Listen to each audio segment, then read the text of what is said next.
Halo semuanya, Ardia Rifarti di sini. Selamat datang.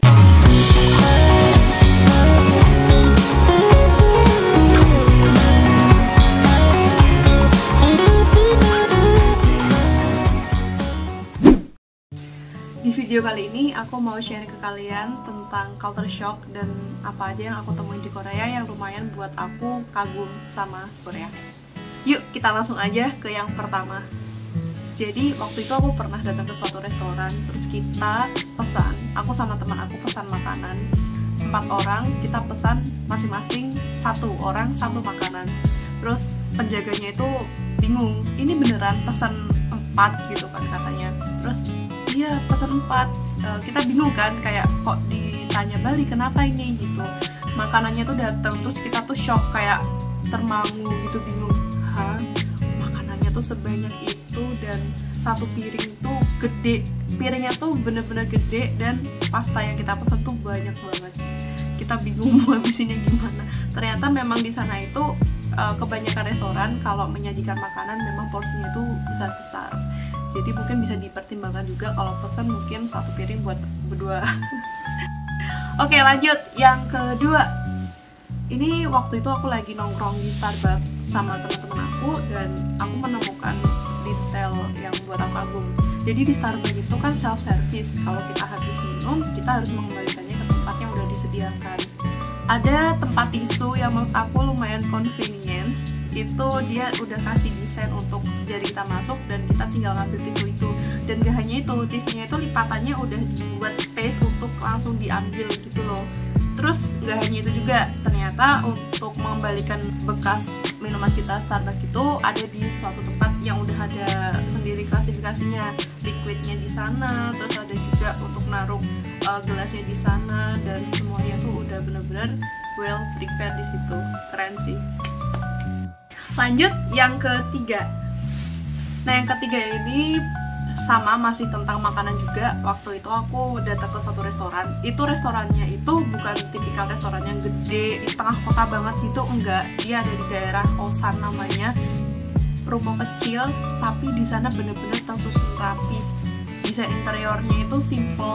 Ada yang buat aku kagum lagi, di sana itu disediakan kayak wadah semacam storage untuk gelas, dan storage itu tuh udah dilengkapi dengan teknologi untuk sterilisasi si gelas-gelas itu. Kita tinggal ngambil, dan ternyata di bawahnya itu tuh ada dispensernya, jadi kita self service di situ, tinggal ngambil air putihnya dan itu free, no charge, semuanya itu gratis di sana. Wow, nggak hanya air minum yang gratis, ternyata kuah makanan di situ juga gratis teman-teman. Kita self service juga di situ. Jadi itu ada semacam dispenser di sana, terus di bawahnya itu ada mangkok, terus kita tinggal ambil deh itu kuahnya sepuas kita mau. Karena rata-rata restoran Korea seperti itu, air minumnya gratis, untuk kuahnya juga gratis, ambil sepuasnya. Dan yang keempat, masih soal makanan juga. Jadi waktu itu aku sama temanku jalan ke convenience store gitu, kita mau kongkow sore, santuy-santuy gitu kan. Terus lapar, akhirnya kita bikin ramyeon. Di situ serunya juga udah disediakan microwave, udah ada juga tempat untuk pengisian airnya untuk ramyeon yang instan itu. Terus kita tinggal masak di tempat itu juga. Terus kita self service, semuanya tuh everything self service. Terus di tempatnya sama, di tempat convenience store-nya itu kayak semacam Indomaret Point kali ya kalau di Indonesia. Di situ enggak rame, di situ tuh bener-bener private. Kita mau makan nggak ada gangguan atau keributan sekeliling, jadi bisa nikmat untuk menikmati senja di sana gitu loh. Setelah kita makan, kita tuh kan mau buang ya tuh makanan. Kadang kita masih ada nyisa tuh minyak dan kuahnya. Yang bikin aku kagum lagi, di tempat yang sama dia menyediakan pembuangan yang sudah dipisahin kayak kuah dan minyak, dan juga pembuangan untuk wadah ramyeonnya itu. Jadi semuanya tuh bener-bener diklasifikasi serapi mungkin. Wow. Lanjut yang kelima, masih di tempat yang sama, masih di convenience store yang sama. Itu aku kaget juga, ternyata di situ udah ada teknologi yang namanya pengiriman paket self service gitu.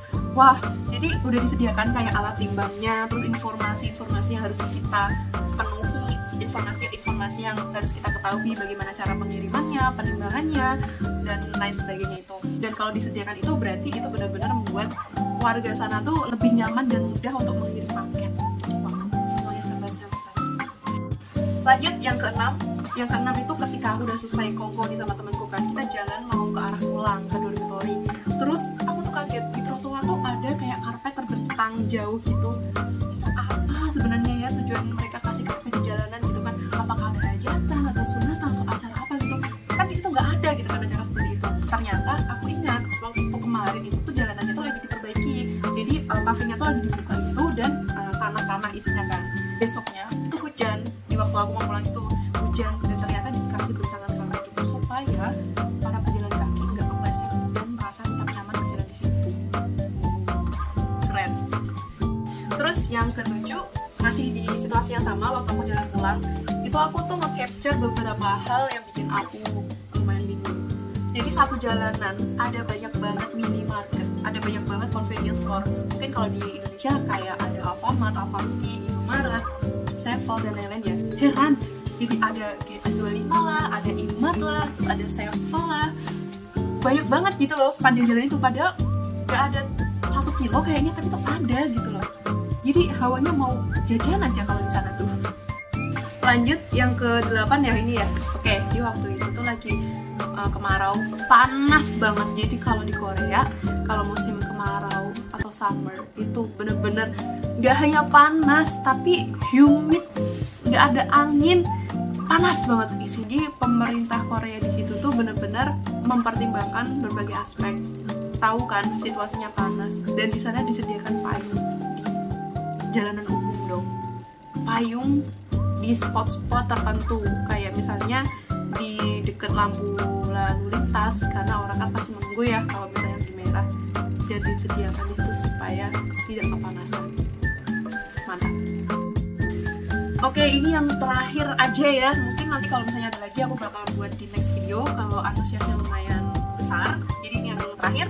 Ini waktu itu aku lagi main ke suatu tempat namanya Blue House. Itu aku lagi mampir ke toiletnya gitu. Lucunya di sana. Jadi ini first time aku ketemu sama yang namanya sabun cuci tangan batang di Korea. Biasanya mereka tuh pakainya kan dispenser soap kayak gitu kan. Terus ada yang lainnya, pokoknya nggak ada sabun batang di situ. Ini di toilet itu literally sabun batang. Mereka itu nggak pakai wadah untuk nempatin si sabun batangnya itu, enggak. Dan mereka membuat suatu inovasi. Sabun batangnya ditancap di batang besi. Jadi kita cuma kayak tinggal nyodorin tangan doang kayak cuci biasa. Itu keren banget sih. Oke, jadi video kali ini sampai di sini aja, yaitu tentang hal-hal unik yang aku temui di Korea, ataupun aka culture shock, aka kagum sama Korea. Semoga kalian suka sama video aku kali ini. Kalau misalnya banyak antusiasnya, aku bakal buat video-video lainnya, mungkin tentang culture shock atau budaya kerja di Korea, ataupun mungkin video kayak gini tapi part 2-nya bisa jadi. Oke, aku akhiri sampai di sini. Terima kasih sudah nonton video aku. Jangan lupa nonton video aku yang lainnya. Sampai jumpa di next video. Dadah!